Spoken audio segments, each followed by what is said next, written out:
ทุกท่านเบิ่งบรรยากาศการท่องเที่ยวอยู่สวนปทุไสนครหลวงเวียงจันทน์ตอนบ่ายวันเสาร์ที่18กรกฎาคม2026เวลาประมาณ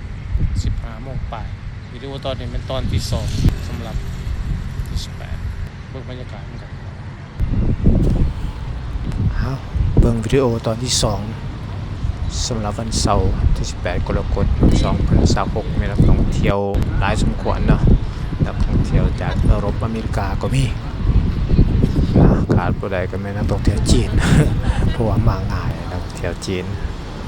หลายแต่ละเมืองมีเบิดแล้วก็มีนักท่องเที่ยวลาวนะฮะ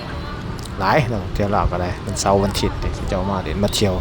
มาถ่ายรูปที่สวนปทุไสอันนี้เป็นนักท่องเที่ยวทั้งเอาเป็นสิขึ้นไปเที่ยวทั้งก็เลยทั้งเทิงปทุไสพุ่นขึ้นไปยอดปทุไสเพื่อถ่ายรูปเอาทัวร์นครหลวงเวียงจันทน์นี่เนาะไปถ่ายรูปอยู่จอมสุดขึ้นไปจอมสุดอาจจะเห็นทุกด่านของ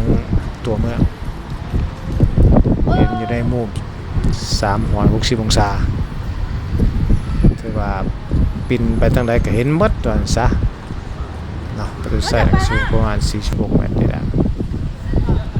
แล้วก็เห็นได้ใกล้อีกว่าซะทั่ววัดนั่นแหละแนมสุดสายตาแล้วขึ้นไปจอปทุไสแนมไปในสุดสายตาเห็นบ้านเห็นเมืองทั่วไปหมดแล้วก็เที่ยวก็ถ่ายรูปเป็นกรุ๊ปเลยล่ะมาลมแห้งเลยลมพัดประตาปทุไสแล้วก็สั่งมาจากกองปทุไสนี่แหละลมพัด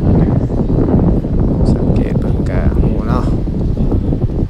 เสื้อผ้าก็จะเอาปิกแหว่งๆนี่ดิลมพัดแห้งอะไร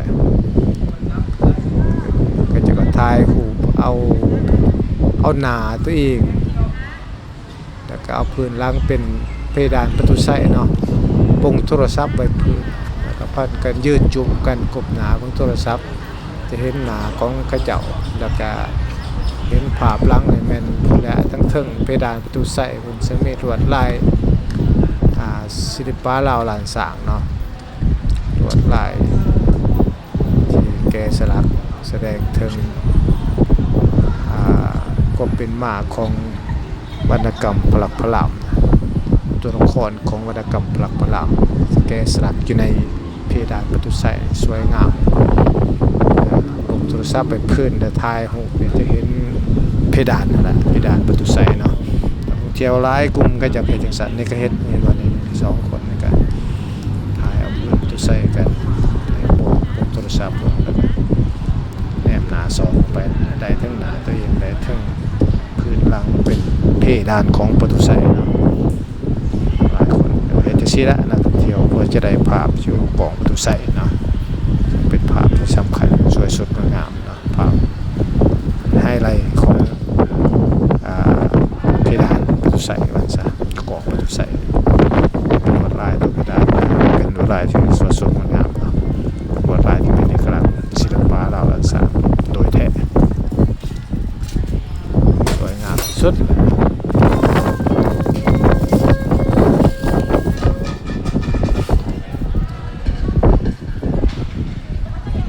ถ่ายอยู่ตามจุดต่างๆถ่ายเอาภาพทั้งหน้าทั้งหลังทั้งข้างแล้วก็ถ่ายเอาเพดานฝืนปทุไสได้เนาะเที่ยวลาวหลายมาเนี่ยมาเที่ยวนะเที่ยวมาถ่ายรูปเปียกประกาศได้มาเนี่ยวันเสาร์ที่18กรกฎาคม2026ซะฝนบ่ตกแต่ว่ามื้อครึ้มอากาศดีเนาะบ่ร้อนเกินไปว่าฝนก็บ่ทันเห็นตกแต่ว่ามื้อครึ้มพอดีย่างเที่ยวม่วนบ่ร้อนหลายเขามาเกาะปทุไสก็ลมพัดเย็นขนาดลมพัดที่แบบสบายที่สุดเนาะนักท่องเที่ยวก็ค่อยๆร้ายขึ้นเนาะจนหอดค่ำก็ได้คอยทยอยกันเข้ามาละหลังจากตอนบ่ายแดดอ่อนๆคอยทยอยกันมา เรื่อยๆเนาะช่วงคำพอแล้ว9 โมงก็เปิดน้ำพุอีก20 โมงก็ปิดน้ำพุเนาะ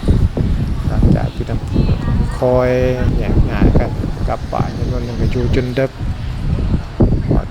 และ2-3 โมงหมดแล้วเนาะเที่ยงคืนพากันหนี้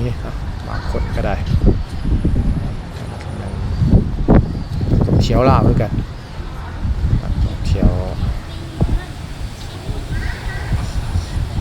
สาวลาวเผ่ามง